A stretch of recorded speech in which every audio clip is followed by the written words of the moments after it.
আজকে কমেন্ট বক্সের লিস্টটা কিন্তু অনেক বড়। মুর্শিদাবাদ থেকে এক বন্ধু লিখেছে, আমি ব্যাঙ্গালোরে ৪ বার গেছি। আপনার মেয়ে যে লাস্টে চানাগিদে বলে, এটা কি সাউথের ভাষা? কলকাতায় তো উনি অনেকবার এসেছে লিখেছে।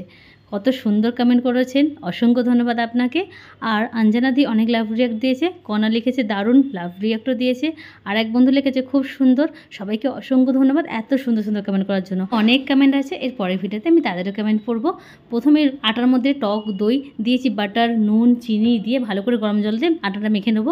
এবার ফ্রাই প্যানের মধ্যে দিয়ে দিলাম সর্ষের তেল, জোয়ান দিলাম, জিরে দিলাম, অনেকটা পরিমাণে পেঁয়াজ কুচি দেবো, আদা রসুন কাঁচা লঙ্কা একসঙ্গে কুচিয়ে নিয়েছিলাম সেটাও দিয়ে দিলাম। ভালো করে ফ্রাই করার পর সব কিছু সেদ্ধ করা আলু দিয়ে দেবো, স্বাদ অনুযায়ী নুন দেবো, তারপর দেবো ভাজা মশলা, দেবো লেবুর রস, ধনেপাতা কুচি দিয়ে ভালো করে মিক্স করে নিলে রেডি হয়ে যাবে আলুর পুরটা। তারপরে আটা লেচি করে আলুর পুরগুলো দিয়ে পরোটা করে নিলেই একদম রেডি আলুর পরোটা।